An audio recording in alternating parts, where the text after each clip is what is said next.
You're live on YouTube, Chair. Good afternoon, everybody, and welcome to another meeting of the Licensing 2003 Act Subcommittee of the London Borough of Newham. I am Councillor Neil Wilson. I'm the Chair of Licensing for the Borough, and I will be chairing this particular remote hearing. Due to issues around the coronavirus, COVID-19, in order to meet with social distancing guidance as issued by Her Majesty's Government and Public Health England, the whole meeting will be conducted by this teleconferencing arrangements. If we were to be meeting in East Ham Chamber, this would be an open meeting apart from... Can everybody hear me while we do that? Just a bit. Sorry, can I ask everybody to keep their phones off and their microphones on, their screens on mute? But this, if we were to be in the town hall, we may have to come out of sessions and do all sorts of things. Well, I'll explain that as we go on. The majority of the meeting, we hope, will be as open and as accessible to the public as possible. For those watching us on the YouTube platform, the copy of the agenda and references to it will be as in the issued agenda, which is on the council's website. So agenda, we start off with item number 1, declarations of interest. This is in accordance with the Members' Code of Conduct, and I better explain, when there's references to members, that means elected councillors. In accordance with the Members' Code of Conduct, this is the time for members to declare any disclosable pecuniary interest or non-pecuniary interest they may have in matters, any matter being considered at this meeting, having regard to the guidance notes attached to the agenda from our legal department. So any items of interest, any declaration of interest? Councillor Makwana first, please. Thank you, Chair. No, I don't have anything to declare. Thank you. And Councillor Tony Wilson? Nothing to declare. And the same with me. There's no declarations of interest from me. Now, we do the confirmation of procedure as an item 2 in our agenda. That's to be found on page 5 of the agenda pack. So we'll start with point 1, the introductions. I have already introduced myself as the chair. I just need to tell you that I represent Plaistow South Ward, and that is not the ward that's in question today, because the ward in question today is Royal Docks Ward. I represent Plaistow South. Councillor Makwana. Thank you, Chair. Councillor Pushpa Makwana, member of committee, present Littlefield Ward. Thank you very much. And Councillor Tony Wilson. Good afternoon, Councillor Tony Wilson, representing Beckton Ward. And it's us 3 elected members who will be making the decision. So we have the honour to hear you and also to make the decision, helped by various people that I'll introduce in a moment. Can we have the licensing officer who will present the report, please? Good afternoon, Colin Hunt, licensing officer, case officer. Thank you. Those who are making relevant representations, Gary, please. Hello, it's PC Gary Watson, Metropolitan Police, Forest Gate licensing chair. Thank you. And Ian from Commercial Environmental team, please. Thank you, Chair. Ian McConnell, Commercial Environmental Health. And from licensing?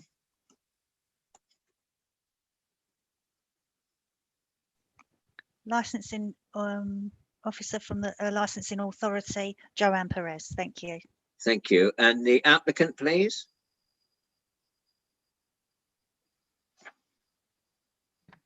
My name is Stuart Glenn. I'm the director of container events and the applicant. Thank you. Mr. Holmes. Yep, I'm Stuart's partner in container events, director. Thank you. Thank you.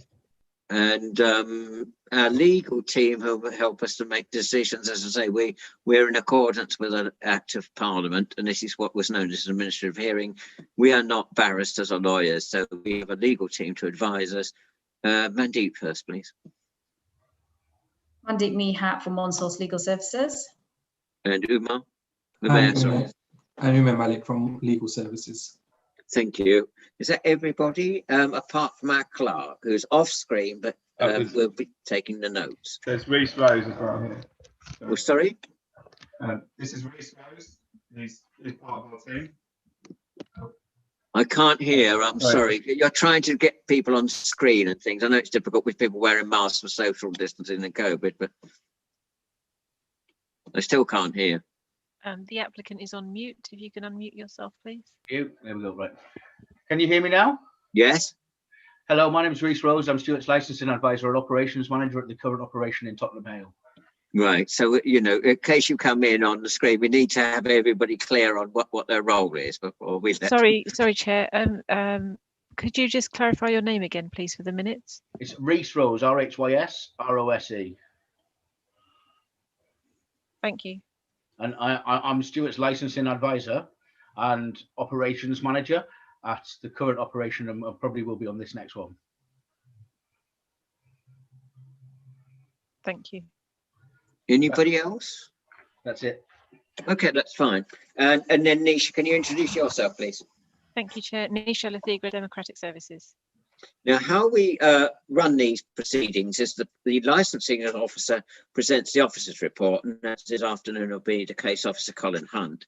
Members may seek clarification of matters in that report from the presenting officer, but so can the applicant and their representatives. In this case, the responsible authorities and interested parties may seek clarification of matters within the officer's report. We then move to the relevant representations, and I'll take them in the order that we've received them in our bundle. So they will be from this afternoon, police, environmental health, and also licensing itself. Members can ask questions, the applicant or their representatives can ask questions. We then have the case of the license holder and whoever chooses to speak, your representatives. Again, members can ask questions and the responsible authorities may ask questions. And during that presentation, we will then ask you to make closing remarks. And I think I'll stop there because then we go into the next stage of the process. Is everything clear so far? Could you just raise your hands if that's all been clear? Yeah. Thank you very much. So Colin, can you start us off with the introduction of the report on the container project, 30 Stevenson Street, which will be found everybody who's watching us as agenda item 3, page 7. Thank you. Thank you, Chair. The members of the licensing subcommittee are to hear and determine an application for the grant of a new premises licence for the container project 30 Stevenson Street, Canning Town, E16. The applicant is Container Events Limited, and any valid representation have been made. An application for a new premises licence was received by the licensing authority on the 15th of October 2020. This was advertised at the premises and in the local paper. A copy of the application is attached to Appendix A. Additional documentation have been submitted with the application at Appendix B, including operating schedule, the container project, staff handbook, sound monitoring assessment, COVID-19 risk assessment, annual health and safety inspection report. A document has also been submitted with the application in relation to another premises, the Calls 20. This is attached to Appendix C, and this is restricted. The application. Can I just pause you there? I will explain to the members of the public watching and also how we're going to proceed with restricted items, but in a moment. But I'll let you complete the report, Colin. Thank you. Thank you, Chair. The application is for the following licensable activities: supply of alcohol both on and off the premises, Monday to Sunday, 11 till 2300 hours. Plays, films, live music, recorded music, performances, dance, and anything similar, Monday to Sunday, 11 till 2300 hours. The opening time of the premises on the application is Monday to Sunday, 8 till midnight. Representations have been received from the police licensing team against the application on the licence and objection for prevention of public nuisance, and a copy of their letter is attached to Appendix D. The applicant has responded via an email to the police's letter of representation, and the response email is attached to Appendix E. The council commercial environmental health team has made representation against the application on the licence and objective of prevention of public nuisance, and a copy of their letter is attached to Appendix F. The council's licensing team, as a responsible authority, has made representation against the application on the licence and objective of prevention of public nuisance and the protection of children from harm, and a copy of their letter is attached to Appendix G. Where the licensing authority decides to impose conditions on the licence, whether in a CIZ or not, such conditions must be appropriate and proportionate for the promotion of the licence and objectives. Conditions should be clear and unequivocal. The Secretary of State has issued guidance to the licensing authority to which they must have regard in carrying out their licensing functions. Members of the subcommittee should note that copies of the guidance are available at the meeting of the subcommittee. Alternatively, copies can be obtained directly from the committee clerk. Licensing authority may only depart from the guidance if they have good reason to do so. This premises does not fall within the council CIZ area. This premises has not had the benefit of a premises license under the Licensing Act 2003 in the past, and is situated on an industrial estate. A plan of the premises is attached to Appendix H, and a map of the area is attached to Appendix I. The members of the subcommittee are asked to hear the application, the representation of the licence holder, and any valid representation received from responsible authorities, and to determine the application. Since this report, Chair, we've had a supplementary bundle delivered. I think it was on Wednesday or Tuesday evening. I've submitted it, and that's on the green paper, so that will be restricted as well. Has everybody seen that? Can you raise your hands if you've received? We had to have it provided to us, dispatched. It's entitled Supplementary Agenda Pack. The following agenda items, although provided. Has everybody seen this one? Yeah. I have sent it to everybody. Yeah. Let me just double check. I sent it to everybody and the responsible authorities.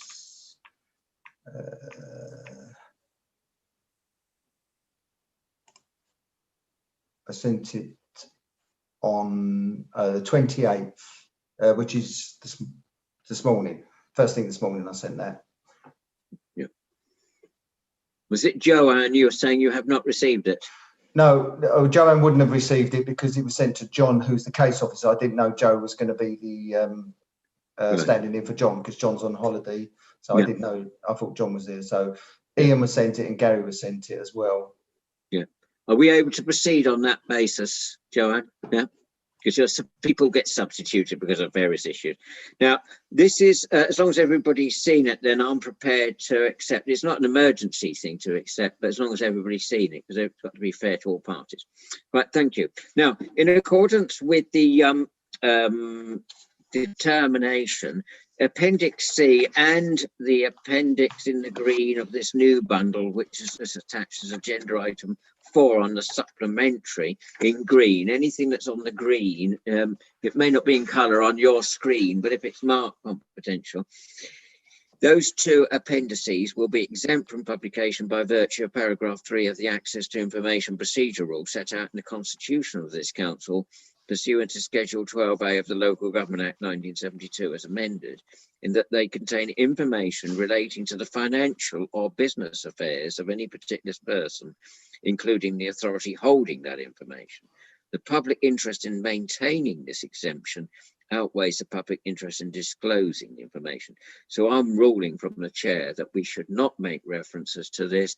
And if we do have to make references to this, can they please be as anonymous as possible without any clearly identifiable features to any one individual or organization. And if it's commercially sensitive, we may have to shut the meeting off anyway. So I'm in the hands of people to cooperate on that one, but please bear in mind that that is restricted. And that's for the benefit of people watching. We may have to go into closed session if there's any references to that. Colin.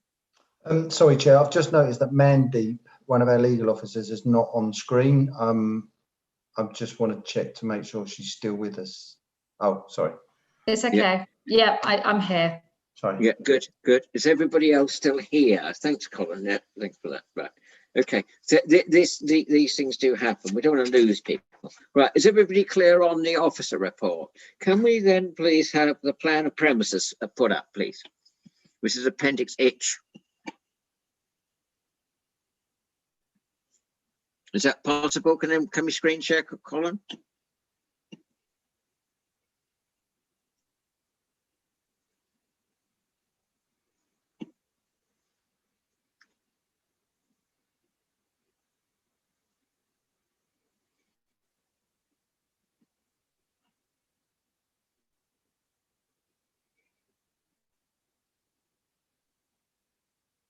Can everybody see this?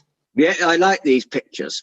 Yeah, so I'm taking you from Bidder Street, and I think the container correct me if I'm wrong, Stuart, is it there?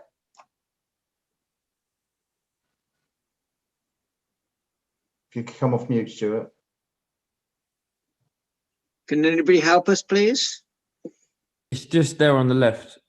Right, okay, so the reason I did that because I wasn't 100% sure. Is this it here? Before that? Yeah, that space on the corner. Right, that's there, is it? Okay. So it's this building here, yeah? Yeah. Thank you. And the map of it is, can everybody see that? So, Yeah, so we're cheek by jowl with the railway line that runs from the Jubilee line and etc. Yeah. Could I just ask one question? Is the entrance to it in Bidder Street or is it in Stevenson Street?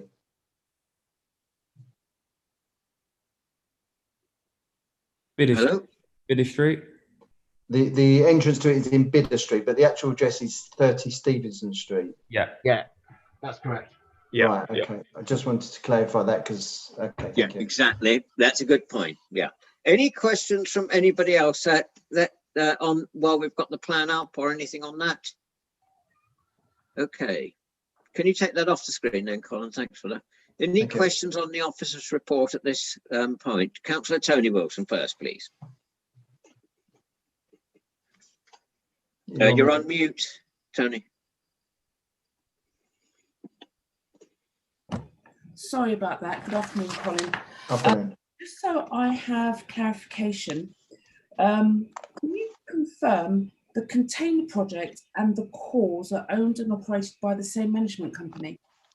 Yes, they are. I've got the client name Stuart Glenn. Is that correct, Stuart? As the Oh, hello. Can you hear me? Yeah. Yeah. I'm a director of both companies. They're separate companies, but I'm a director of both. Reese for that one is the general manager. Is that correct? Of the cause, yeah. Well, yeah. He's operations. I've got him down as general manager. Yeah, manager and operations. Yeah. Yeah. Yeah. Okay. So the actual, if we were to be granting the license, thanks very much for that, Councillor Tony Wilson. There's two Wilsons on the screen today, so we're just trying to differentiate between us. Thank you, Tony. Does this mean that the applicant is in the name of the Container Events Limited? That's what we've got in front of us. That's correct. That's right, yeah. It's a separate entity, but the same director. But the same directors, yeah. Yeah. Tony, you wish to come back in on anything else? Yes. So again, clarification: the plot as it stands at the moment is still being used as a scrapyard. It's empty, and the containers are stored there. Right. They're piled up and. Yeah. Nobody's in there at the moment. We went around there a couple of weeks ago. Nobody's in there. It's a vacant space. Vacant space, really. Yeah. Okay, there's one more question I wanted to ask. On your report, the very last paragraph, page 7, you've got play, films, live music, recorded music, performance and dance, and anything similar, Monday to Sunday, 11 till 2300 hours. Mm-hmm. But in their report, on page 64, which comes from the container project, it's got the new project will be a daytime-led event space only. So can I have clarifications? Is it going for just a daytime event space, or is it what it says in your report from 11 till 2300 hours? Well, from my point of view, the licensable activities will be from they're applying for is 11 till 2300 hours. How they operate is down to them. If they want to do it, can you hold that question to when the applicant comes in, Tony? Right, I just thought maybe there might have been an error and we hadn't got it down on the report correctly. No, but as far as what's been applied for under the Act, we have to go on that. But we can cross question when it comes. Sorry, Stuart, I know it's frustrating. Unless it's a question to the officer, you have your chance in court, as it were. Otherwise, we have too much toing and froing. Yeah. The application is for. We're going on what's been applied for. Yeah, that's what I've put down in my report. What the application is for. So like the application is from 11 till 2300 hours for all those activities. Right. How they operate is, but that's what we're working on today, is them hours. Right. Yeah. Okay. Thank you. And things may move like they do in Yeah. hearings sometimes anyway, but yes. Anything at this point, Pushpa? No, Chair, I don't have anything. Thank you. No, I think they're the ones that I had as well, Tony. Yes, I think we'll deal with, as I say, confidential items as they go along, as long as we're cautious about it rather than keep going in and out of camera, as it were, well, out of public session. Is that okay, everybody? Any questions, anybody else? Colin, did you want a question? No, I was just saying thank you. Indicating that was okay. Right, okay, thank you. Right, now the first representation, and we've got such a big handle, is the police licensing team. So that's Gary at the moment from, I must say, Newham and Waltham Forest Police, Metropolitan Police Division or something. Page 171 at Sequendum is your rep, please. Can you talk us through that, please? Page 171 of our bundle. You're on mute at the moment, Gary. Yeah, I've got to find it. Hold on. Yeah. Unfortunately, Chair, I've got two laptops here. One is a work one is a personal one, and I've got to flip between the pair. Exactly. I've got the same issue. I've got my own personal one. Bear with me, if you don't mind. No, that's fine. But it's 171.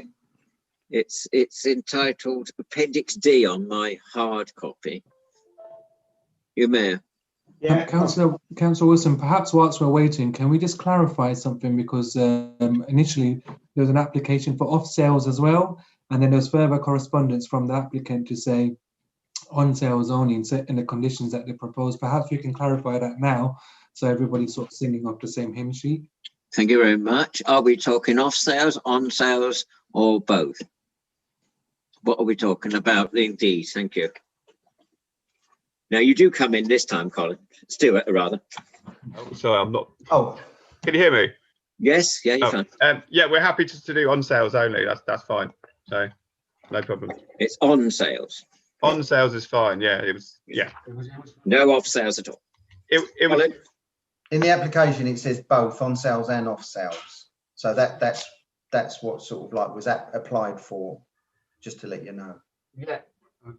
We did, but we're happy to remove it because it was to do with a backup where we'd have dark kitchens doing like a Deliveroo that could sell alcohol with the food to support the food traders. But that's not. I mean, we're not. It's not worth bothering about. We're happy with on sales only. Right, we'll deal with that as we go through then. Yes, yeah. Gary, have you got to where your page is yet? Yeah, no, not yet, Chair. Right, anything? It's a nightmare. I'll be perfectly frank with you. Oh no, I found it. Thank you for that. Oh, good. That's fine. So, on behalf of the Metropolitan Police Commissioner, you're on 171. Yeah. Okie dokie. Right. On behalf of the Commissioner of Metropolitan Police, I would like to object to a new application for the container project at 13 Stevenson Street, E16. There's not a licence for this address, and it's currently a vacant former scrapyard at the rear of the Docklands sauna. The proposal is for 3 converted freight containers to be placed on the site and for 2 other open areas on the same site to be used, and for the site to host community type events, including performing arts and music events. Police have visited the existing space run by the applicant in Tottenham Hale and have consulted with the Haringey Local Authority, who have stated that the existing premises called The Calls has very few community-based events there.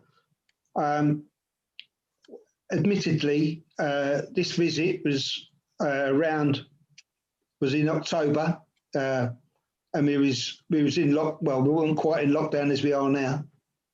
And I visited during the day, and it was to all intents and purposes dead. I had a decent chat with Stuart around what he was actually doing at the Calls. And it was a considerably bigger space than what they're going for in Stevenson Street, in my view. So basically, my rep is police are concerned that potentially there could be over 500 persons could use this venue within 3 spaces, which greatly impact upon the local area in terms of noise and nuisance. Admittedly, we've got 2 other venues relatively close to this. One is the Fold, and one is the Pier 1. Well, 3 and 4, in fact. You got Star Lane Pizza just around the corner. So that will all, if they're all running at the same time, that will impact that area considerably, because you've just got the one station there, which is Star Lane, and Canning Town, but I wouldn't want to walk from Canning Town station to there. It's not a well-kept surface, if you like. The applicant has forwarded to the local authority police and has addressed some of their concerns, but police believe, as the applicant is unknown to the licensing subcommittee, they should be given the chance to go before this authority so that they can give their application the full consideration. That's my lecture. Right, now Appendix E is in response to that. Shall we take that now, Mandy or Umair? Because it's about, response to the Met Police. Yes, it might be prudent to do so, because there's obviously lengthy points that have been addressed in response to the police. Yeah, so you see in our next appendix, Gary, there's been a response to you about various issues under the protection of children from harm section. The licensing objective 4 is there, and there's a series of things offered up. Is that one? Comments to make on Appendix E. Is that the one that's addressed to Dear Connell and Met Police team? Is that the one we're talking about? Yeah. Right, okay, Yeah. I'm looking at that now. Yeah. I must admit I've seen this, admittedly, when it first came in. And whilst I can understand that they aim to be a community type event place, I don't feel that this addresses any of my issues, to be fair, because we're still going to have the same number of people around, if not more. Because if it's as popular as apparently the Tottenham Hale premises is, well, then we're going to have a bit of an issue down there. Is it your understanding from page 174 that event space 2 would have a capacity of 240 during COVID restrictions? Well, whatever restrictions are in place, and we don't know how long's a bit of string over COVID. But let's assume that there is, complete relaxation, because that's what I think we should proceed on in terms of licensing. We've said this in other committees. We can't make special arrangements under an act for something that's overridden by COVID, restrictions. Yeah. Is it your understanding that there's still event space 2 of 500? That's in all the documentation I've seen. That I think that's certainly on the application form. There's mentioned 500 people being there. And event space 3 would contain up to over 600. The whole lot. I mean, that site down at Bitter Street doesn't strike me as a third of the size of their current space in Tottenham Hale, which is the reason why they're coming out of Tottenham Hale to come to Newham, because they're losing that space because of redevelopment. Okay, thank you. Councillor Watson, sorry, if I may, just for clarification, of course, PC Watson has mentioned that he's concerned with the number of people potentially being there at one time. Perhaps you can sort of elaborate on that. What's the issue with having 500 people in that particular area? Unfortunately, what it is, if you've got 500 people at one venue, that in itself may not necessarily be an issue, but you've got 3-4 venues, 2 of which are similar sort of capacity, 300-400, and one other slightly less. So potentially we've got 1,000 people down there at any one time. Now, particularly, I don't know if you've used Star Lane Station, but it's a nightmare. The trains are not at all frequent, and you could be hanging around the station for quite some time, waiting for a train to come. Now, in a COVID sense, we've had issues down at Star Lane Station because of perceived unlicensed music events down there. Now, and this only come about. This was discovered by police via calls to police, which found quite a lot of people around Star Lane Station, and we had no particular way of knowing. Well, we found out where they'd come from, and that's another issue. But with a lot of people gathering in such a space any given time, and with 3 other venues not doing the same thing, but not doing stuff that's too dissimilar, that it is considered by police that is an unnecessarily large amount of people down in that area at that time. Now, whilst that is Canning Town, it's not particularly residential, but that sort of amount of people will have an impact upon the local road situation. People may not drive. Other venues close by have predominantly people driving down. I don't see that this one's going to be any different, despite what Stuart thinks. It will impact upon the local transport links, to be fair. And that's pretty much why police are repping this, because it will impact upon that area. Just to be clear, your representation is based upon the objective of under the Licensing Act 2003, the prevention of public nuisance. That's it. Yeah, that is correct. Right, thank you. Anything else, Umar, on this? Councillor Wilson, just for fairness and completion, of course, as everybody knows, that what's mentioned in the representations, we can expand on that, but we can't add you can't give much weight to something that's given new. And I don't believe that the issues relating to the other businesses and Starlane was actually mentioned in the representation, and in particular the unlicensed event that happened during COVID. So I'll just remind everybody that you can't admit that, really. We can only go on, and please bear this in mind, and it is for the sake of thank you very much for reminding me. I have to keep reminding people of this. People may say things, but we have to go on what is said in oral and written. But if there's new information, then we have a certain balancing act there. Mandeep, did you wish to come in on this point in law or not? Have I? Yeah, the only way new information can be introduced is if there's a consent of all parties. Obviously, the officer has given his view about the transport situation, Star Lane, which is fine if he wants to give his view and in relation to that and experience. But yeah, officer, you just need to bear in mind, it's not information in your representation if you're going to talk about unlicensed music events that took place around that vicinity. It's not information that the applicant has had privy to.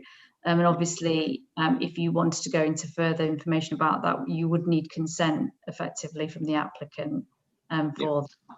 So, I think we've made a note of what your concerns are about the transport issues, which is surrounding just Starlane Station. Is that correct? And and hopefully the 3 other venues close by. Okay, Councillor Tony Wilson, were you indicating? Oh, sorry, yes, but if you're finished. Yeah, I think we have, haven't we, Mandy, on that? Yeah. So it's questions directly to Gary now. Yeah. Councillor Tony Wilson. Yeah. Hi. Hello, Tony. You're right. Yeah, I'm fine, thanks. Just very quickly, you've had discussions in your letter, page 171. Yeah. You had discussions with Haringey Local Authority. Yes, I did. So what was your general feel with regards to that conversation you had with Haringey about the cause? Right, during the, I'd never heard of the place, to be fair, and I touched him with the local licensing officer, who unfortunately had not been an awful long time in the job. So I approached the local authority with a view not to just to get an idea what the place was about before I visited. So now I must admit it wasn't a it was quite informative, and that's all I'll say on that. It wasn't. The officer did tell me though that whilst this place, the calls, is pitched at the community type events, there's very few community type events for the local community in Tottenham Hale. Now they can say that, I can't, and Stuart will disagree with me. But all I'm going on is what the officer told me. Anything further on this, Tony? Yeah, and from going on from there, were there any concerns that came across to you in that conversation, apart from the community events? Was there anything else that he said that could sway you or against? No, it was just an information gathering exercise, really, because I didn't know the area, I didn't know the premises, and unfortunately the licensing officer couldn't give me the full rundown of the place. Well, in fact, I went down there and had a chat with Stuart, which resulted the chat I had with the local authority was prior to me talking to Stuart. Right, okay. So did you have a look around the venue whilst? Yes, I did. Yeah, I must admit it looked very well organised. I must admit it was, you know, it was better than I expected, to be fair. But and Stuart gave me a full rundown of what they was going to do there, or trying to do there. But clearly the space in Tottenham Hale is considerably bigger than what is at Stevenson Street. Okay. And I just remind everybody, and also those watching us on YouTube Live, that we consider each case and its merits, and whether or not any other premises is large, small, or whatever. We need to just bear that in mind. This is a new application in a new space. So, Tony, I'm not shutting you down on this, but is there anything? Finished, yeah. Is that finished on that one? Yeah. We're just seeking clarification, which is what the elected members do when you've made a statement. Just what does that actually mean? And so, which in our, purview to do so. Push, but anything else at this point? Yeah, Chair, I have one question for Gary. Hello, Councillor. You all right? Yeah, I'm fine, thank you. On page 171, you put down the scrapyard is at the rear of Dockland Sauna. Yes. What I wanted to find out is, are they completely separated to this? Yeah, there's a clear separation between the sauna and the or the rear of the sauna and the existing scrapyard. I was down there today, myself and Stuart Murray were down there today having a look. So there's no little alleyway or anything like that, people can come in and go out from there? No. It's the access is actually from Bidder Street. Oh, okay, that's fine. Thanks for clarifying. It's in fact, when I first see the application come in, I thought it was directly the rear of the sauna. It clearly isn't. So yeah, it is separated from the sauna. Yeah. Fine, thank you. Okay, thank you. Any questions from the applicant? Is questions, Stuart or Joe? You're on mute. I can reply to some of the things that have been said, or do you want me to leave that till later? I think I'd rather you leave that to later, but it's an opinion based on that. But you hold those thoughts, yes? It's question strict at this point. Yeah. Cool. That's fine. Thank you. Thank you. Anybody else who have questions for the Met? Umar, are we able to make progress? Yeah. Okay. Everybody okay? So it's now Appendix F. So Ian, please. And this is on page 183 at Sequendal. Thank you, Chair. Commercial Environmental Health Team is making representation in respect to this application in relation to the licensing objectives of prevention of public nuisance, Preparing this representation, I visited the premises on the 29th of October. Premises are proposed to be at the rear of 30 Stevenson Street. Nearest residential premises is Birch Close, which is approximately 97 metres from the application site. The applicant is seeking a licence for on and off sales of sales of alcohol, plays, films, live music, recorded music, dance, and anything similar, both indoors and outdoors, every day, 11 a.m. to 11 p.m, with the opening hours being 8 a.m. until midnight. This is a new premises, so we don't have any complaints. The applicant proposes that areas of the site will be used for open air events with shipping containers forming possibly a noise barrier around parts of that site. The applicant seeks to prevent public nuisance by carrying out sound checks with staff carrying out audibility tests at noise sensitive locations. It's not clear whether these will be one-off tests or repeated.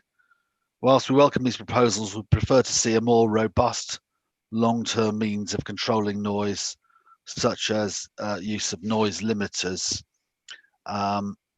Original application included off sales, that's gone now. Yeah, so that's our representation. Yes, because you did have a concern around alcohol after leaving site, but if that's no longer germane to the case. Yeah, it's a minor concern. I'm not sure litter would be noticed in the area really. A bit of street. Yeah. Can I ask, in your professional opinion as a team, not necessarily as an individual, but anything that's come in to our, environmental health team, shipping containers form an adequate noise barrier? Yes, they're pretty good. Yeah, they're metal with an air gap and metal the other side. It's pretty good as a noise barrier. And they have been used on other sites. On the there was a site on near the Millennium Mills just after the Olympics where shipping containers were used to contain the event. It was quite successful in that particular case. Can I direct you to Appendix H, page 189? 189. Which is the plan.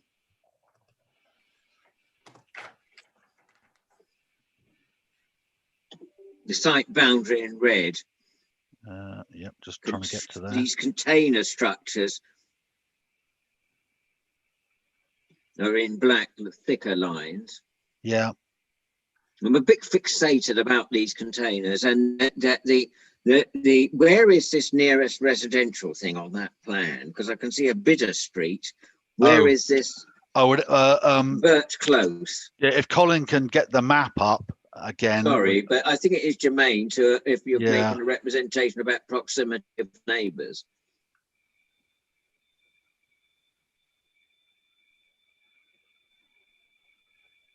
We're allowed to use local knowledge, of course, but I don't know this particular.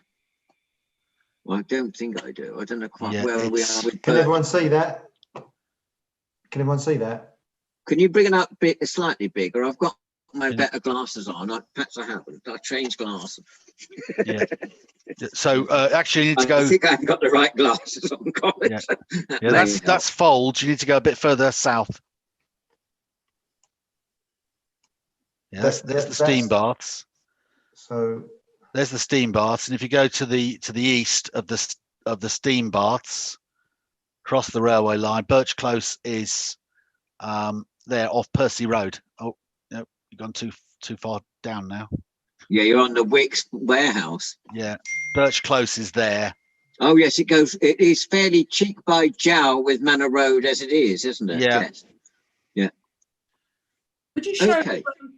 Could you show us where the exit to this complex is? That's in Bidder Street, isn't it? Is it here? No, it's the south of Ives Road. Right.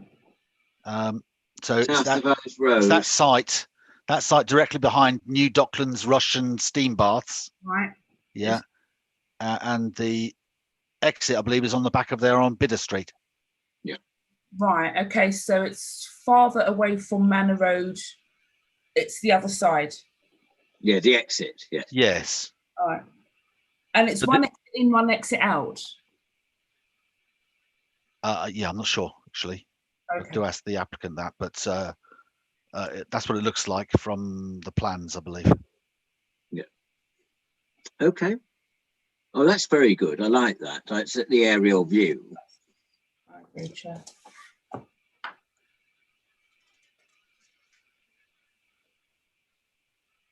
So it may look a long way, but it's only 97 metres to the nearest residential house, which is this birch close there. Thank you very much. Yeah. Yes. Okay. So you stand by your contention in your representation that it's a sound issue, bearing in mind we're not having any off sales now. Yes. Yeah. The main issue for us is noise. It's an open air site, and whilst shipping containers may contain, particularly the higher frequencies, the lower frequencies can still they can be diffracted over the top of shipping containers and affect, they can travel a long way and affect the nearest residents. Obviously, it depends so on the lower frequencies, you mean the boom, boom, boom bass? Yes, yeah. Indeed. It's the low frequencies. Just to put it in layperson's terms, because this is a meeting that's supposed to be accessible to everybody. It's meant to be for lay as well as, professionals like yourselves. Your penultimate, the actual ultimate paragraph on page 183 says, that the applicant seeks to prevent public nuisance by carrying out sound checks with staff carrying out audibility tests at noise-sensitive locations. You say it's not clear whether these will be one-off tests or repeated. In your professional experience, or those of the team, not necessarily yourself restricted alone, have you had people where they say they're going to have noise-sensitive tests? That might be appropriate for a sort of one-off event, perhaps in a park, to do sound checks and try and agree a level with an applicant. But where you've got a premises that's going to operate for quite a few years, I think it's more appropriate to have some more robust way of controlling the level of noise. Well, I mean, what you're relying upon with these sound checks is that someone will go to the boundary, hear that there's no noise audible, and they're satisfied that that level is fine, and then you're relying on someone not adjusting the level on site, and that can happen, can't it? Yeah. Pushpa this time first. Any further questions to Ian at this point? No, I don't have any questions. Thank you. Tony? Yes. So Stuart, I've seen you, but we have members ask the questions first, if you don't mind. But you're coming in as a question. Yeah. Okay. So Ian, so what you're saying with for long-term means of controlling noise, if they were to offer up having noise limiters, would you be happy with that? Yeah, as long as they've got the conditions about we've got to be there to witness that and agree a level, and obviously affix our seals on the noise limiters to prevent those from being tampered with, which also protects the applicant, because if we do get a complaint and our seals are still in place, obviously the levels have not been tampered with. Yeah. Great, thank you. And one more.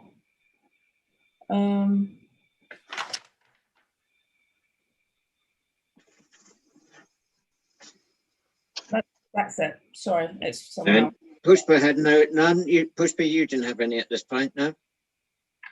So Ian, Stuart, did you have a question? I'm emphasising questions because when I've let people in before, they go off and do defence mechanisms and things on me, and I think, you've got your chance in a minute. So it's questions to Ian. Reese had a question. Oh, Reese had a question. That's fine. Hello, hi Ian. Hi Reese. I think it's right at the very end of page 90, which was in our 90.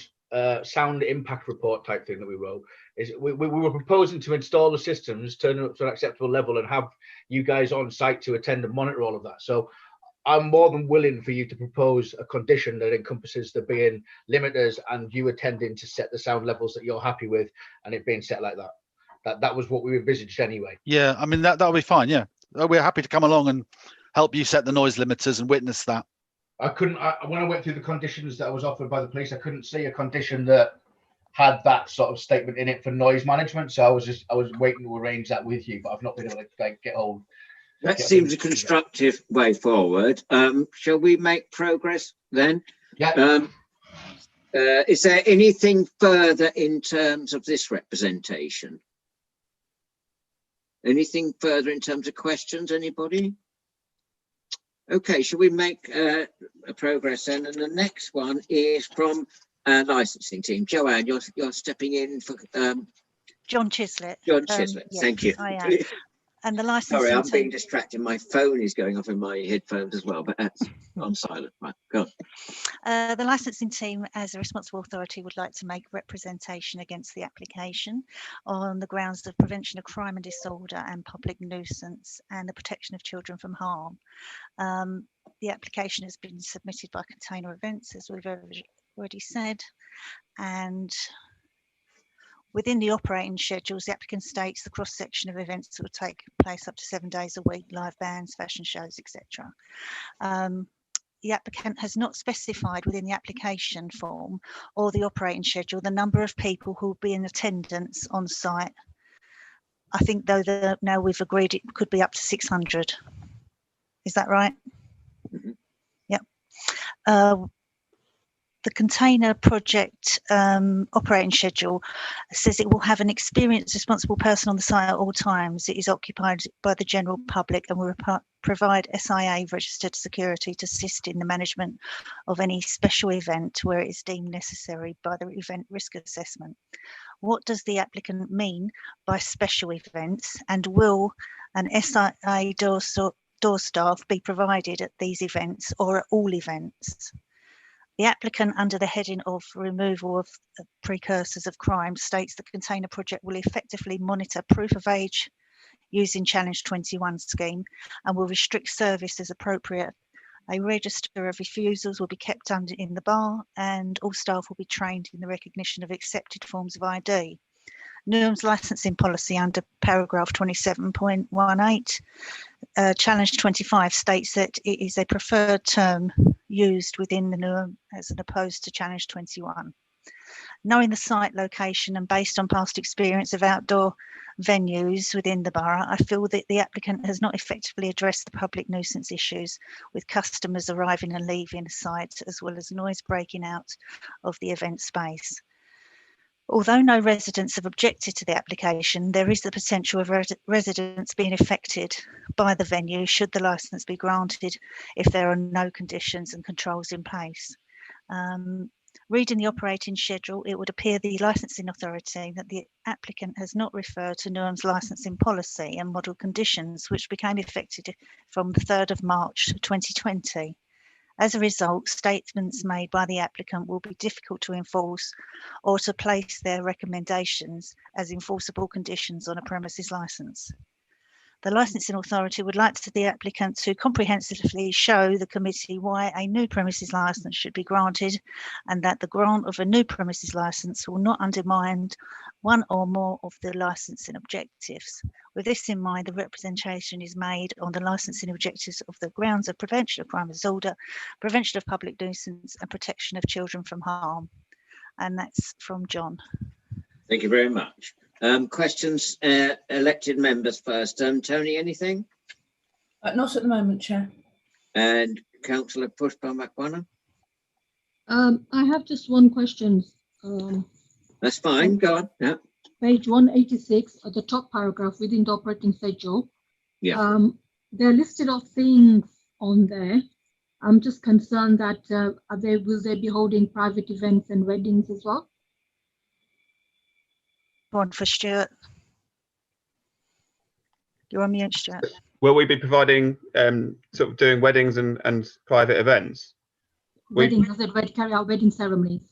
I mean, if someone, yeah, no. No. Yeah, I mean, yeah, you need a license for that, and you would have to apply for a separate license from us. Well, yeah, we won't be operating weddings then. Yeah. Right, and on here you put down more as well. What kind of more? What is, yeah, well, Yeah, I think that's part of what we have to ask the applicant. Joanne, you just said and more. Sorry, Pushpa, but you see what I mean? I don't want to sort of keep crossing That's backwards fine. and forwards.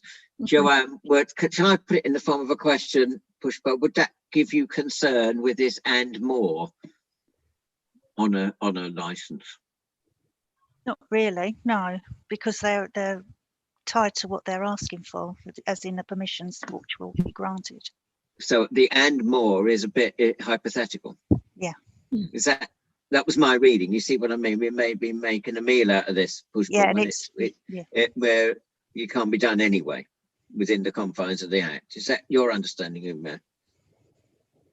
Yeah, I'm getting nods from our legal team. So, but you're right to raise it because you know it has a certain flavour to a vagueness to it, which we can't allow under the Licensing Act. Yeah. Okay. That's fine. Thank you. Any further? Sorry, Umar, do you wish to correct me on what I've just said? Because I may. No, have it's been no, sorry. If the members have asked a question, maybe perhaps there's another question that can be asked with your leave. Yeah. Ms. Perez, have you had an opportunity to read on pages 174, I think, to 182? I think the applicants addressed certain issues that you've raised in your representations. For example, they've mentioned about imposing a condition of challenge 25, etc. If you have, it may I hadn't seen it, but if he would do that, that's absolutely fine. I was only given this to do at about 2 o'clock this afternoon, so that's right. Fine, thank you. Yeah. So if things are consistent, shall we do it this way, Umar? If it were to be the case that things were offered in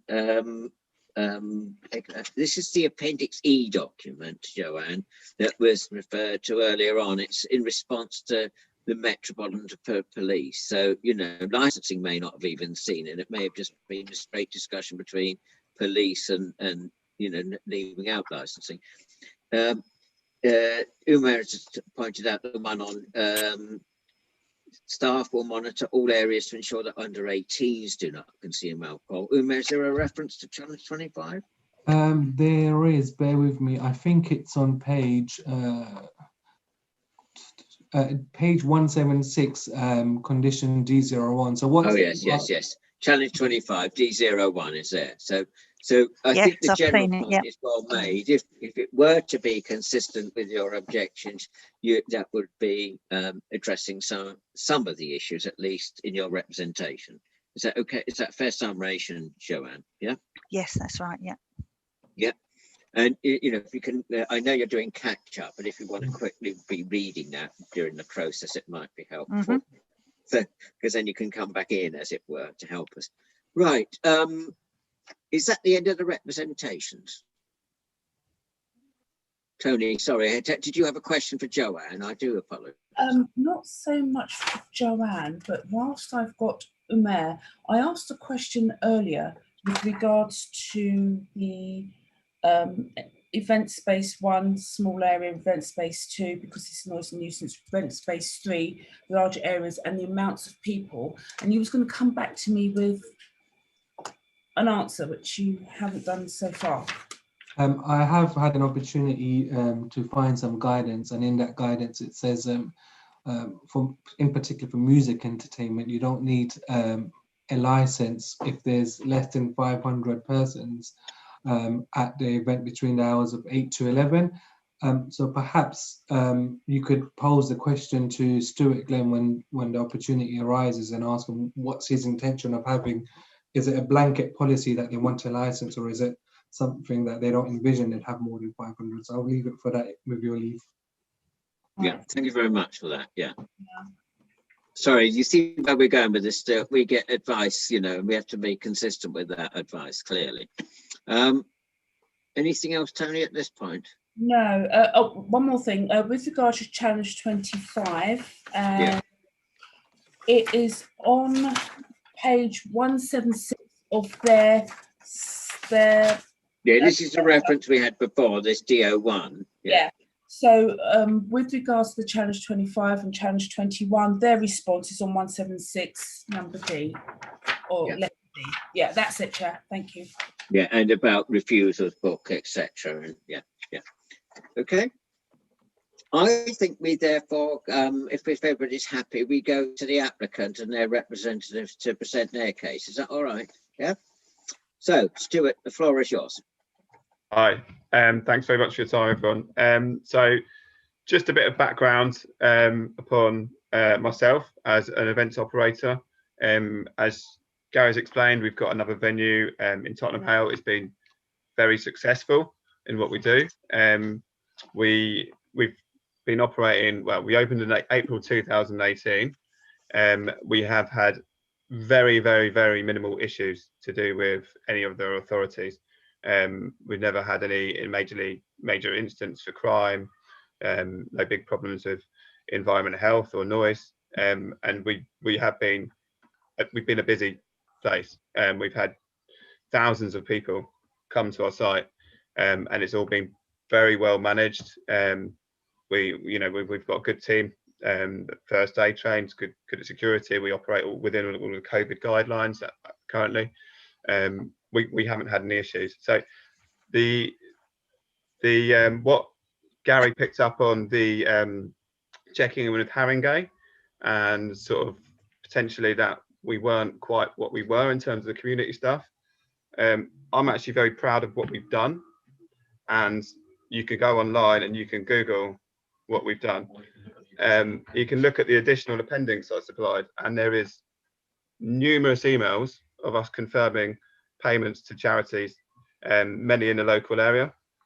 We've raised over £35,000 for Mind in Haringey, which goes directly to help the local community. We've allowed them to do first aid, mental health first aid training on site. We've helped Hackney Winter Night Shelter to help homeless. We have creatives on site. The community use our space to build stuff in the day, to do all sorts of stuff. We've done DJ lessons for disadvantaged children. So you can just, if you want to have a look through that, that's all there, 100% clear that we have a very good background and we deliver on what we do. I would like to state that this is not going to be the cause as it is now. This is a separate side project. The cause is a late night venue. It runs day into night.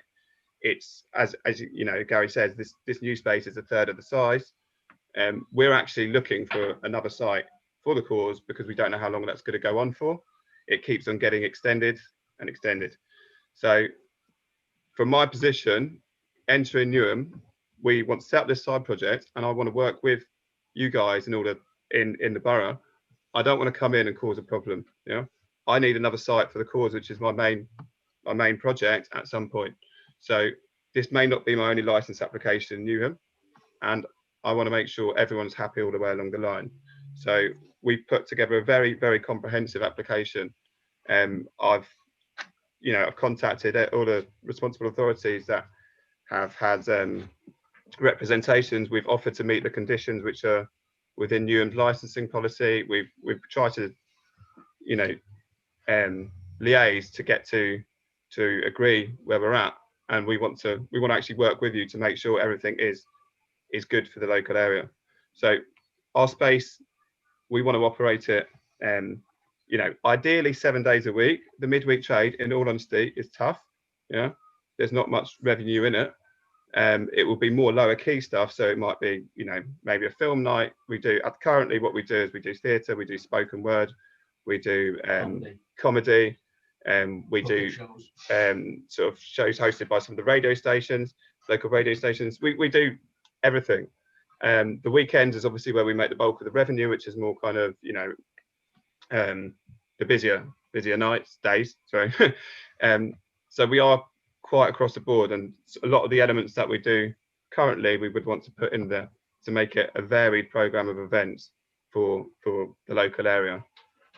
We currently, for our latest project, which is called Costa del Tottenham, which is a socially distanced food and music and drink experience that takes over the cause, and a secondary site on our road called Stronghold.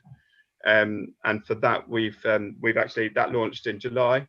We've got 34 employees currently on furlough, and that has been stable and profitable during the pandemic. We provide a very good opportunity for our industry and artists to be able to actually do something during these hard times. And we feel that this new space will really help that over the summer, and it's just something that's quite important for us to be able to do. So in terms of, you know, where our journey is, and I just wanted to sort of fill you in on that side of it. I'll hand you over to Reese, who's my operations and licensing advisor, and who can tell you through some of the details that will sort of help with any of your concerns that have been raised. Thank you. Hi there. I just wanted to say that a lot of the issues that were brought up were addressed in that what appendix was it called? On page 1, 2 and onwards. A lot of the issues were addressed through that for a lot of the things that people were doing. Within that section of it, though, there's still a piece where we haven't had a chance to speak to Ian and agree how and where and when and what times everything needs to operate. So I don't know whether that's something that we should discuss now, or whether you want to discuss it with Ian and make an offer to us of a condition. And other than that, like Stuart said, we're willing to work with you on just about anything that you want us to try and make this work well. I've been doing this for 20 years across many sites, and I think that we can make the site work with sensible, slow release dispersal plans, so that people don't all leave at the same time, which is the reason that there's an 11 o'clock finish for the entertainment and a 12 o'clock finish for the site, is to allow people to finish their drinks and then slowly filter out naturally, as opposed to everybody being kicked out all at once. And things like that should also like minimize the effect on the area. Anything else that anybody wants to talk about with regards to that, suggest to us, we'd be happy to take on board. So would it be helpful if we now go into questions to see what the issues are that are remaining? Yeah. I think it might be, actually, Stuart. So the first one, you are offering up Challenge 25. That's clear. There's no off sale, so we don't have a problem of litter. You've offered up, as far as I hear, to work with commercial environmental health on the noise one. Yeah. In terms of, you know, relatively straightforward, standard issue sort of a relationship with our noise team in commercial environmental health. I'm just going to start off with where my colleague Tony Wilson and Neil Mayor were talking about. You're allowed up to 500 on site if it's a venue. Why, you know, why are you coming to us for is it going to be 600 or 1,000, or why? What would be the point of this number? Can I just say, Chair, that he can have up to 5,000 for a premises license. 5,000. Yes. So it gets worse. We're feeding the 5,000. Have you got 2 loaves and fishes there, or 5 loaves? Actually, sorry. It would only be for a temporary event notice that you would have a lower number, the 499. Actually, the site itself, we envisage it being up to 1,000 people across the 2 separate arenas. Under the Deregulation of Live Music Act, you're allowed to have up to 499 people in any one arena watching. Yes, which we were advised by our legal team on. Yes. Yeah, and there are 2 separate areas where we might have 500 people in each area if we were doing a show like that. That we don't see that happening until the end of COVID. We're more than happy to discuss that well before we even start doing it with anybody, but the idea is that the site itself would be around about 1,000 capacity once it's finished. We don't know for certain what that's going to be until we have finished the build, checked out the widths of the fire exits, discussed it with the London Fire Brigade, and ensured that our capacities on our floor space with safe room and ventilation, and our fire exit routes with the correct exit distances and flow rates and everything have been carried out like properly and given to the fire brigade for approval. So we can't say for certain what the maximum capacity would be, because it just depends on literally the safe containment and exit of the people from the site. And there's no planning issues outstanding. That's all gone through. That's a different process, I know, in law. Does it need planning? I'm not sure. I think it's a temporary structure. Right. Because it's contained. It's a different process in law. It's not the purview of that was an aside. So you don't have to necessarily answer that one. I just wondered if it was, you know. Yeah. Mine was on numbers, and this one I think about noise that you've accepted. Tony, do you wish to come in on further ones, please, so we can all have a chance to ask questions? Hi, Stuart. Right, I asked earlier regarding the exits for the actual venue. Is there just one exit in and out, or is there others? So in the event of anything awful happening, everyone's not going to go charging for the one exit to come out of the site. We'll have 2 exits, one on Ive Street as well. The High Street. What? Actually, we'll just check the plan. Sorry. Sorry, guys. Basically, this is one of the things that needs to be discussed again, which will help decide the maximum capacity. The site itself at the moment has got, I think, a 5.5 metre sliding gate onto Ive Street, a 4.5 metre gate onto Bidder Street, a 3.5 metre gate further down Bidder Street, and a pedestrian gate on Bidder Street, and then another pedestrian gate on Ive Street. And a lot of that is boarded up on the outside. The determination would be that once we've got the building laid out and we know roughly how many people we want, we would speak to the fire brigade and open up some of these access points and fit them with panic bars so that they would be safe and the access would be out of multiple directions. If you've already got one direction of exit, you're only allowed 60 people in the premises. So I'm aware of all of that. I'm a competent person under the London Fire Brigade's umbrella of people who deal with these things, and I've dealt with them an awful lot. And I've already talked to them about it for future plans. Right. So from my understanding is we're looking at multiple exits. If there's an emergency, yes. Right. Okay. And just for going in and out, there will be 2. Generally, yes. Yeah. I mean, like basically, there should just be the one on Ive Street and the one on Bidder Street.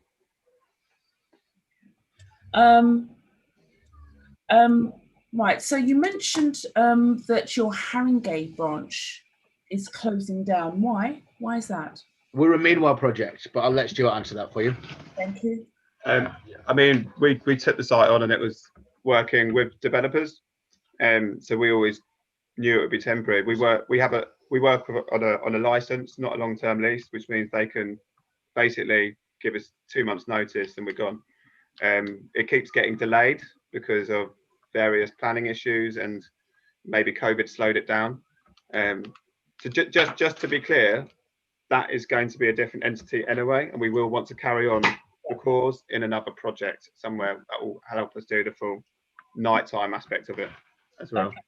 So my understanding, the way this cause has been operating and the way that you're going to do Container City, or sorry, Container Project, will it be very much like a Camden feel? Like, you know, you'll have all these different things all day, every day. It will be running, you know, Monday to Sunday, 8 until 12. But with all these various different things happening all over different sites in that same, all over different areas in that same site. Sorry, will we be using it 7 days a week in all the different areas? Is that? Yeah, but would it be like a Camden? Do you know Camden Lock? You go down there and they've got people selling food, people doing dance. Is it that same kind of thing that you're emulating? It's not going to be as busy as Camden because we haven't got football. No, but that's what it, because I'm trying to envisage what this is going to look like. Yeah. Obviously haven't seen neither of my colleagues, so I'm just trying to get a feel. Yeah. So we're not expecting a great deal of trade Monday to Thursday. You know, we might have 60 people come in for a comedy show, maybe 100, 150 if we're very lucky. Yeah. It's going to be very hard for us to get enough people to be able to cover all the staffing needs that we need to midweek. We will aim to do, you know, we might put some bands on, we might put cinema shows on, whatever we can do, but the midweek stuff is not going to be highly, you know, high footfall. It's, you know, that the bulk of that is going to be Saturday, Sunday less. Fridays are always a bit tougher as well because obviously people finish work at 6 and we're only open till 11. So the bulk of it is going to come on weekends. Saturday is the big earner and the rest of it's almost sort of topping up with whatever activity we can do around it. And we'll also make it more accessible in the week for the people that might want to use the venue for whatever projects they might, you know, want to do. It doesn't make economic sense for us to do that on the weekend. Right. Okay. So you might have companies in there, but you will charge them. So no, we will have food traders. Right. Yeah. You charge them for trading their goods? We will probably take a percentage of their sales. Right. And they will hopefully, maybe they'll do Deliveroo or Uber Eats, something like that to support it, because they would need to take more trade than what we could do on a Saturday and Sunday, really, because we're not going to be that busy midweek for them to be worth opening. So it kind of, to make their business work for our business, they'd hopefully be able to expand their revenue stream somehow. But it's not going to be like, I think you're talking about Curb at Camden. It's not going to be like, 40 street food stalls. The economies don't really add up. Yeah, I appreciate that, but as I said, Tony, have we got any more on this? Yes, I have.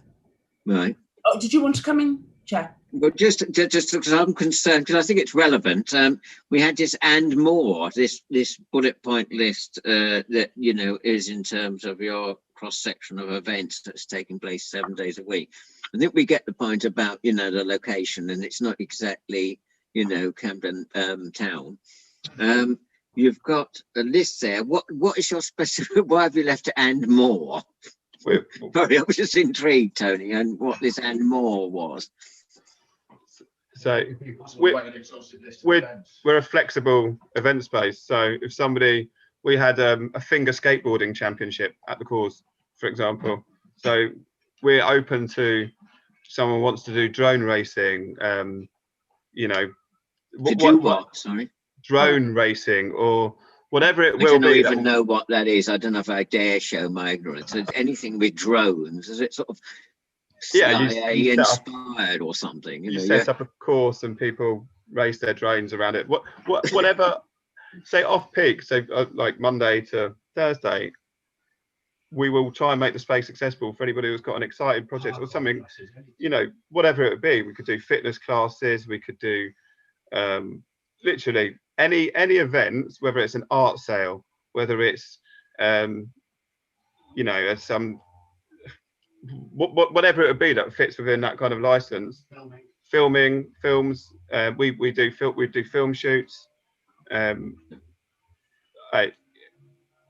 Is there any sort of negative things that you're No, we mustn't put words in your mouth anyway. I think my legal team would say, it's for you because it's your application. Sorry, Tony, just while I'm on this, because I think it may be where you were going anyway.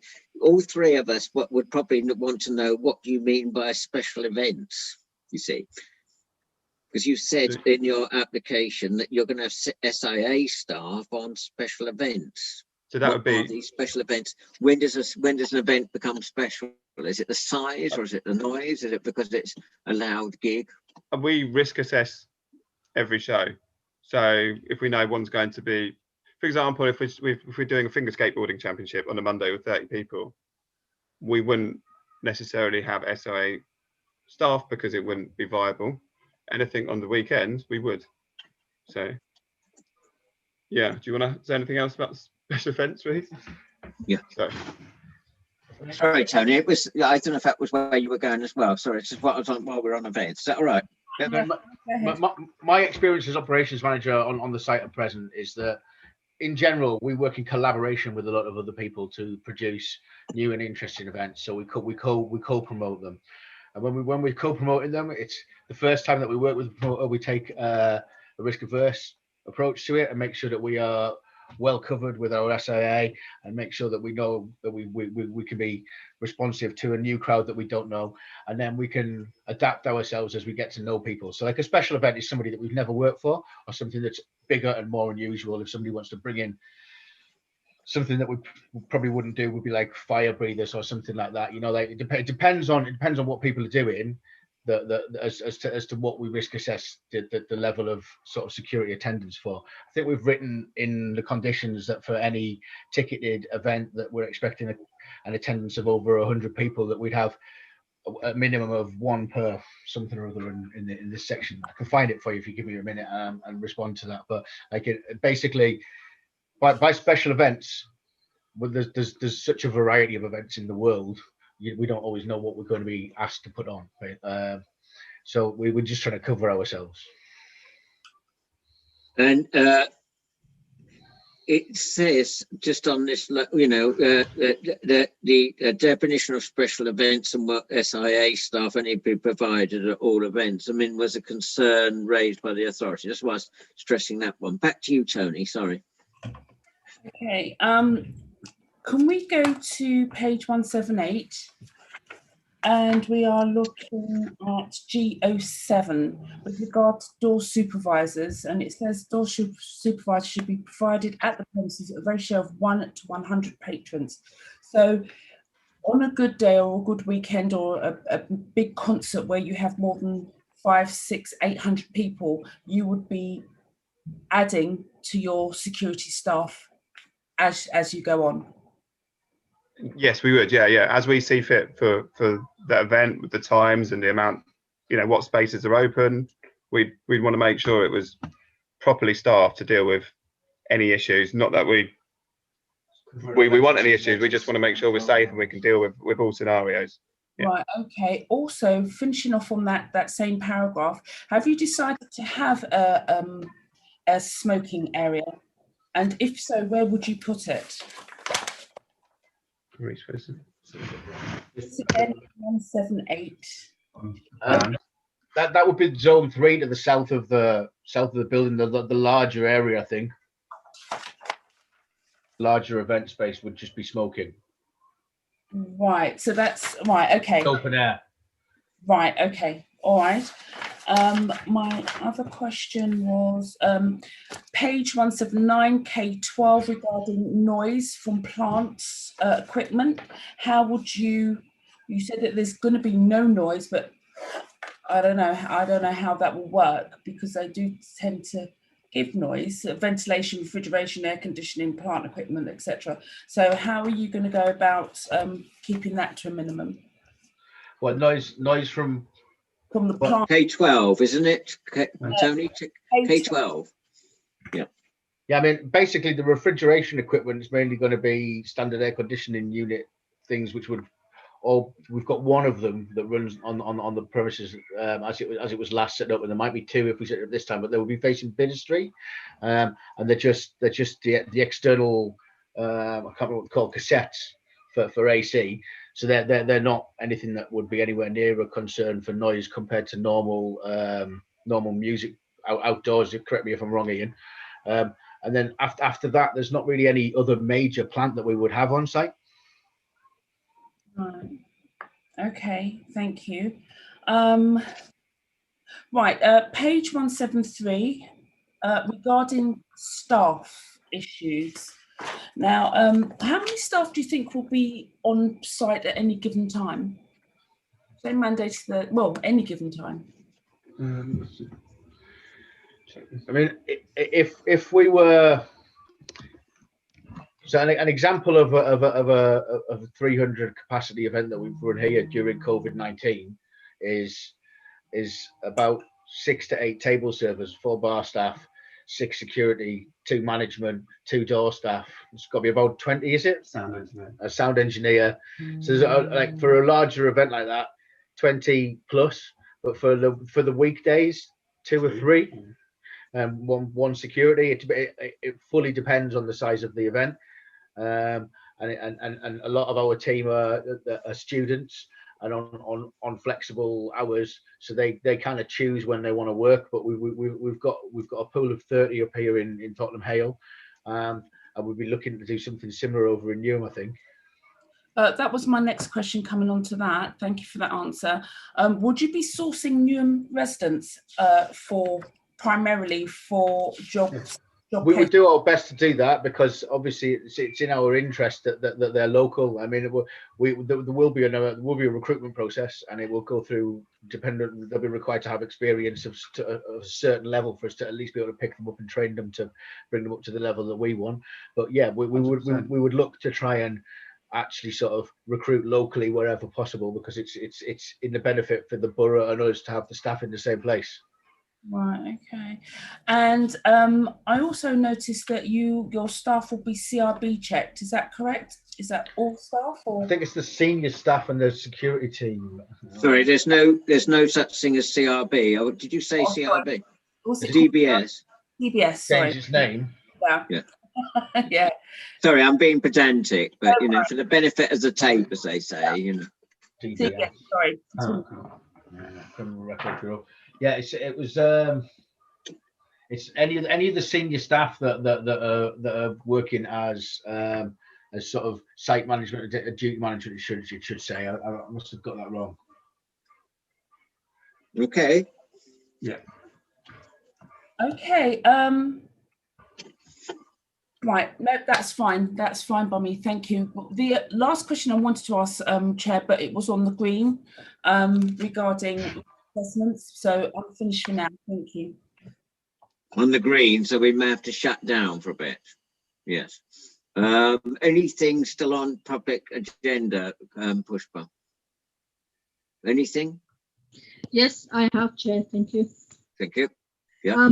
Can I just reflect on Tony's question, which she referred to Stuart regarding to DBS check? If I'm not wrong, somebody did mention, sorry, I forgot the name of your colleague, that only senior staff and junior staff will be having a DBS check. So what happens on page 177, D2, all children under the age of 18 shall vacate the place by 9 o'clock. So obviously there will be adults and children in the same place. So how are you going to measure that they are DBS checked? Even the university staff. Children won't be allowed on site without a responsible adult. It's in our operating schedule, I'm fairly certain. That's DO3. I don't think it's anything to do with any of this. I think it's a statement we made in our operating schedule. We won't allow children on site without a responsible adult. They won't be allowed to come on their own. So they'll be with their own responsible adult. Yeah. Okay, that's fine. The other question about, if I'm not wrong, you mentioned that you will be hiring some places out at some slot, like fitness classes or drum classes or something you just mentioned. Will that be frequently or something that will be one-off? Are you thinking of letting it out to them so they pay you at an hourly rate or 4 hourly rate?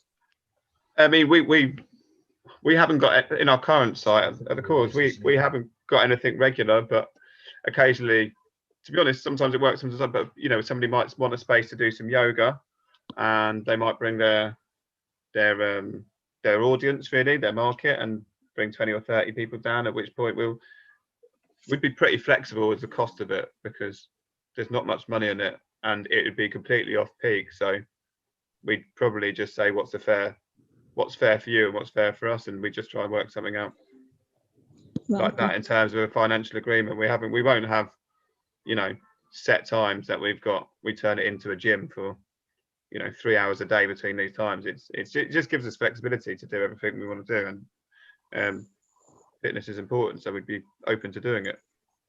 That's fine. Thank you very much. Thanks. Tony, you want to come back? Yeah, just very, and I'm finished with you for now. Very quick question. Did you buy the site or did you lease it? It's leased. I haven't bought the site. No. Right. Could you tell me how much it costs per annum? Jay, what's the price on that? Is that for? It's 4,200 a month. 4,200 per a month. Yeah. Yeah, we do ask these questions. So Tony's now on the general ones. We ask all applicants a new application. You know, is it leasehold, freehold? So 4,200 per month lease, and how long's the lease for? About 4 years.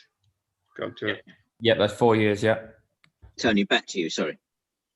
No, that's it. I'm actually finished now. Thank you. Thanks. Yeah, because we may have to shut down. I'm just conscious of time and also having to shut down. Pushpa, is it on the green? Because I'm going to shut it down for those questions. That's not on the green now. Right, go on then. Yeah. Right. Yeah. I just wanted to ask, should this license be granted or not? We wanted as a committee want to find out where will you be buying your alcohol from? Yeah. Currently, we use a variety of suppliers. Our main brewery is 5 Points Brewery, which we supply us direct, which is a brewery based in, well, they're based in Hackney, but I don't know if they've changed where they're brewing it from now. So we use that. We use Nectar. We use a boutique rum supplier called Pirates Grog. We use Matthew Clark sometimes. Proof Drinks supply us cans of Piston Head, which is like a kind of craft beer. Holland Bazaar, and where else did we get? That's it, really, isn't it? Yeah, they're just like, yeah. Do you know Matthew Clark or Nectar? So you're looking at craft brewery connections rather than wholesalers of purveyors of spirits. We buy our lager and pale ale direct from a brewery. Yeah.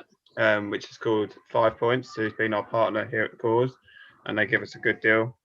And we probably use them exclusively because we've negotiated quite a good rate. So that's the draft.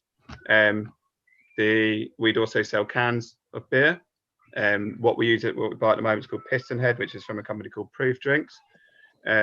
We would probably expand the selection there and do a few more sort of canned craft beers and get them from various independent breweries. We buy our spirits from, currently we buy from Nectar and Matthew Clark, which is a wholesaler that distributes probably most licensed premises in the UK, I'd imagine. There's a few companies that supply quite a lot of places. And that's pretty, I'm trying to think what else we might, that's pretty much it, really. Yeah. I mean, all the deliveries are in daytime during operating hours. There's no... Yeah, your deliveries, yeah. Sorry, I can't hear. Sorry, I was just trying to feed Stuart some information. Is this related to the deliveries and concern about how the stock's getting in and out and stuff like that? Because all of we won't have any dray deliveries early at night, late in the morning, anything like that. It's all during operating hours that we've managed to arrange with all our suppliers that they're between 9 and 5, just for any sort of deliveries that we get given. Right. Sorry, there's now another question. I'm trying to move us on, but Yeah. What are your strengths on your craft beers? We haven't asked you. What are the strengths of your liquor and your beers? So, pale ale. Sorry, 5 Points. There's no high strength. There's no high strength, if that's what you're concerned about. Sorry? Nothing above 6%. No, we don't make any margin off it. So people don't. If they buy 2 pints of 6% beer, they're not gonna. It's not worth it. We won't get the spend per head that we need to cover our costs. So specifically, we don't want to. Good point, though, Tony. We tend to be, if it's in relation to our licensing generally, in other off licenses, we say nothing above 6.5. So yeah. Fine. Yeah, no problem. Well, that's fine. Thank you. I am finished now. Yeah, good point. And we've done the suppliers, we've done the ABB. Now, questions from the representatives. Ian, did you have a further one on noise, or has that been dealt with sufficiently? No, I think they've answered our concerns. Thank you, Chair. Yeah. Joanne, then Umar. Yeah. Oh, hello. Stuart or Joe. No, not Joe. Sorry, the other chap. Forgot his name. Reese. Yeah, they keep in and out of the vision. When you said you're going to keep a, where are we? You're going to keep a record of the door supervisors. I think you said you'd keep them for a month. We'd like you to keep them for a year if possible.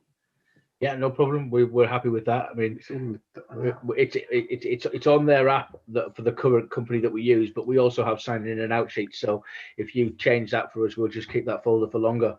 Okay, yeah, because sometimes problems come up with door supervisors and they might not be reported for over a month. Yeah, that's no problem. Yeah. I mean, I think our CCTV is normally 30 days, and then our reporting. Yeah, that's fine. We normally keep our reporting for 6 months here at the moment, just for safekeeping. Okay. And also, when you do your special events and you do a risk assessment, are you going to let us know when you think you're going to have a busy?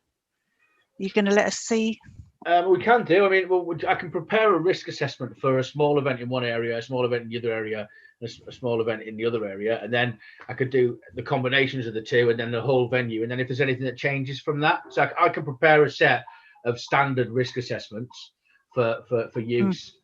So what we do with some of our operators is that we ask to see their event operating schedule, perhaps a couple of weeks before, you know, if they've got something busy going on. Yeah, I mean, what kind of is that when we're doing a 500 cap or above? Yeah, that's the sort of thing you'd be talking about. Yeah, are you happy with that, Stuart? Yeah. Yeah. Okay. Cool. Yeah, it's something that you know is like you know, as Joanne says, it's something that is sort of custom and practice that we've put on. It is for Joanne of a threshold of 500 and above, isn't it? It's a sort of similar thing to if people were doing a temporary event notice thing. Yeah, that we have the operating schedule about, as she says, 10 working days in advance or something. Gary, did you wish to come in on that? Your hand is waving. Yes, Chair. What it is, I'm talking about SIA. Yeah. Staffing. I think they mentioned one per 100, one SIA person per 100 people attending. I think you find the industry standard is 1 per 50. 1 per 50 is very, very high staffing. Reece, with respect, bearing in mind the pub situation, the club situation in Newham, that is standard throughout Newham, I'm afraid. We operate 1 per 100. I mean, we'd be willing to have to start with a lot of security while we find our feet and find out whether that's necessary. But 1 per 50 is an awful lot of security. Yes, it is, and for very good reason, I'm afraid. I mean, we're closed by 11 o'clock midnight, and everybody's gone home. So we're not. Regarding I don't want to allow a dialogue. I don't know if that's helpful. We note the point. Chair. We note the point, and we note the response. I think we just need to move on, because otherwise there'll be a debate that doesn't seem to get any further. That'll be a bit of a cul-de-sac. Back to Joanne. Had you finished? I can't hear you. Sorry. Yes, I'm finished. Thank you. Sorry. And Gary, have you finished? I've shut you down on the SIAs. I don't want to really go on that one. But thanks for that, Chair. No, I haven't finished. Yeah, I have a few further questions regarding the 2,300-hour finish there. Yeah. Am I correct in assuming that this is pitched at something very similar to the Silver Project? Would that be right to assume, Stuart? Not at all. No. Okay. The Silver Building is a project which run the Silver Building, is our current landlords at the Cause in Tottenham Hill. They're an intermediary who work with developers to put creative things in empty buildings, basically. So they're our landlords. Right. There's nothing to do with this space. We actually had the containers stored there for a period, but it's not anything to do with. Just one more question, Stuart, with regards to you say that this license application may not be your last within Newham, and I know it might be remiss of me to mention a new application. Yeah. But talking about the calls, now you run to the early hours of the morning. Would it be right in assuming that a further application at another venue within Newham would also be a late venue? Right now, I think we can only go on what's in front of us at this point. I'm going to rule that question out of order. Okay, cool. I'm going to rule that out of order, because we're only going on what this application, Gary, can say. Otherwise, we're getting in the realms of hypothetical. And I'd rather we didn't go there, because I think we have to be fairly tightly constrained. I can see where both sides are trying to go on that one, but I think, Umar, I'm on safe ground to say that, aren't I? Yeah. Now, can I bring Umar in at this point? Gary, you finished? Yep. I can't. I think yes, I have, Chair. A bit. Sorry. We can bring Gary. Had you finished? Yes, Chair, I had. Oh, right. Thank you. Sorry. I've been put in my your place screen, there. whether it's my screen, you went sort of bit fuzzy for a bit. So I don't know, it's my internet. Umar. So I know the natural course of the proceedings is to ask at the end whether any representations have been changed or any objections. But just for clarification, if I could start with perhaps with Ian, in terms of that noise limit, has obviously been explicitly stated that it will be agreed between yourselves. Is there something that a condition that you can propose now, or is it something that needs to be worded as, if it is granted that, so of course, that noise limit is to be implemented as agreed with the applicant and the commercial team, or is it something that you can pinpoint now, so we can sort of polish that area? Yeah, I think there's a standard. I think there's a standard condition in relation to noise limiters. Okay. Yeah. That's fine, thank you. And then above that, do you have any other concerns that can be addressed following what the applicant has said? I'm sure the chair will ask you, but is there any other conditions that you think may be worth mentioning now? No, the off sales have been withdrawn, so that's satisfied our issues about littering in the area. Thank you. Chair, if I may move to PC Watson with your leave. PC Watson, of course, you mentioned earlier about the capacity issue and the numbers of people. I do note that the applicant has proposed one of the conditions will be that they will work with the fire department to set what's an appropriate number of people who can attend for fire safety. Do you have any conditions that you'd like to propose in terms of numbers? And of course, it's for the members to make that decision. But do you have anything further to say at this stage? Mayor, the way I understand it is the fire safety figure is set solely by the London Fire Brigade and not Metropolitan Police. Yeah, and that's why the question's being asked. Do you have any? No, I have no suggesting input on that. as a figure for us to. No, I know initially it was mentioned 500 people was the capacity there, but that's since gone up to 600 spread over the 3 spaces. But I have no objection to that. Great, thank you. And just for completeness, Ms. Perez, if I could just ask you, I don't know if you've had an opportunity to read the conditions that have been proposed. Given that what you've read now, and of course you had the most representations in terms of what's been written, is there anything that you'd like to say at this stage, or any conditions that you would like the members to consider? Just that we keep the book of the endorsed supervisors for a year if we can. Thank you. Thank you, Chair. It's the record of the SIAs. And when there's a year. And when there's a big event, if we can see the risk assessment. Thank you. Yeah. Thank you, Chair. That, yeah. I think Mandy might have a question. Yeah, I just want clarification. Joanne Perez, when you say big event, do you mean events where there's a capacity of over 500 in one event space? I just want you to be a bit specific. Yeah, we don't want this vagueness, okay. Joanne. We don't like vagueness on this committee. Okay.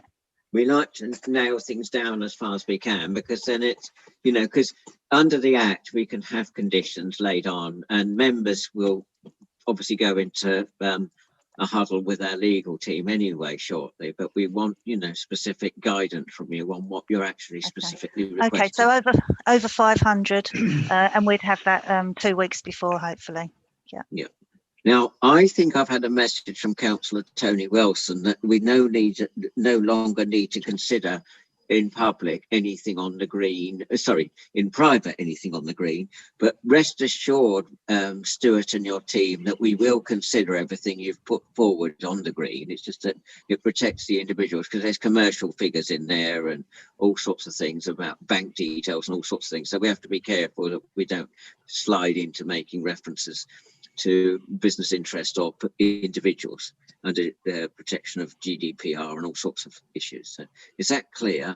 Now, I think if that's all right, Umar and Mandeep and my fellow councillors, I think we've reached a natural hiatus for a summing up. Would you agree? Have we done it? Yeah? Is that okay, Pushpa? Now, when I say summing up, barristers laugh because I always say brief. So the emphasis is on the brief. You know, we've had quite a long time to do interrogation. So just a brief summary, Stuart, of why you want this license. You're on mute. We're just excited to bring something new to the area and like to carry on with a space that we can put on nice, decent activity for people to enjoy themselves and do it in a way that's not going to cause anyone any problems, and work with you guys to create a safe space that hopefully Newham will be proud of. Right, now thank you everybody for your contributions so far. We now have to pass a resolution because as this administrative hearing, we pass a resolution that we deliberate in private. So the only people who will be the three decision makers, that's Councillor Tony Wilson, Councillor Pushpa Makwana and myself, together with the legal team for legal advice, because we're acting in the purview of the Licensing Act of 2003, but also our clerk, because she's taken very copious notes, so we can refer to everything that's been said in this hearing so far. So we're passing a motion to deliberate in private. The Zoom clerk, as I love to call them, Antonella, will explain what's going to happen now. So don't press any buttons, please, because this is where it all goes a bit haywire otherwise. We go off and you go off, but you're put into separate rooms. But Antonella, you can explain the technology more than me, I think. Yes, thank you, Chair. So each separate party to the hearing will be allocated a separate room.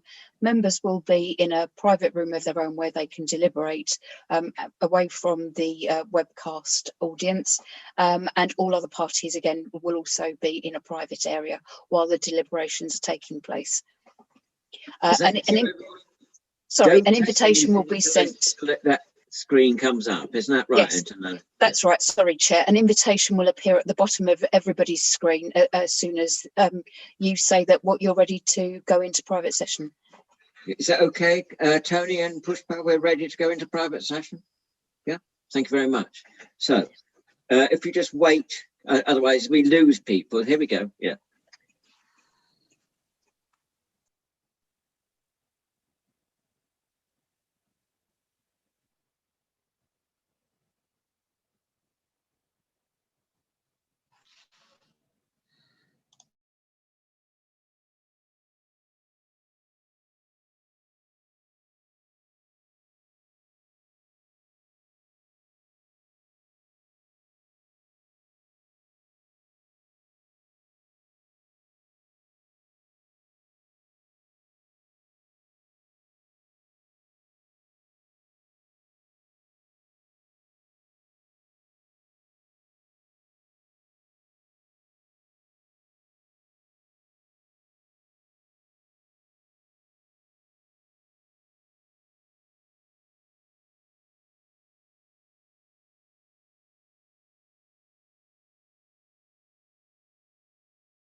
We're just waiting for everybody to join us, and Antonella, you'll let me know when that happens, just when we're all back, yes?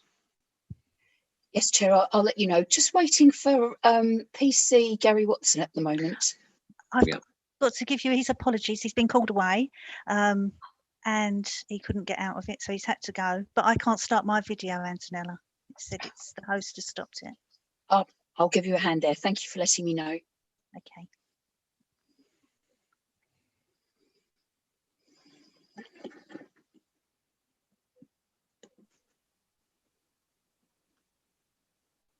There you go.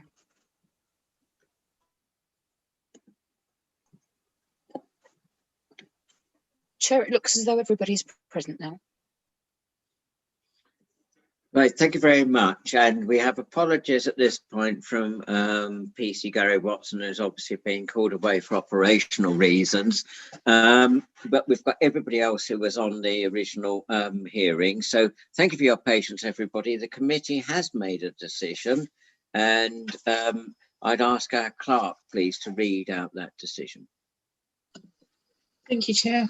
Having heard all submissions, the licensing subcommittee have decided to grant the application. The opening hours and licensable activities will be as applied for, except that the supply of alcohol is on sales only. Conditions will apply to the license, and these will be confirmed in the written decision, which will be provided within 5 working days. I hope that's all clear. And it just remains for me, just before I say goodbye to you all, to say 2 things. One is that the applicant and their representatives, responsible authorities, interested parties may appeal against that decision to the Magistrate Court within 21 working days. But also for me to thank you for the way everybody's conducted themselves, bearing in mind it's always a bit more difficult that we're doing this remotely. But thanks for your contributions, your patience with us and the technology, and all the best with the venture, Stuart. So thank you very much, everyone. Yeah, I look forward to working with you in the future, and yeah, hopefully there'll be quite a lot to do together. Yeah. Good luck, guys. Good luck. Thank you. Cheers. Bye. Okay, all the best. Thank you. I declare meeting closed.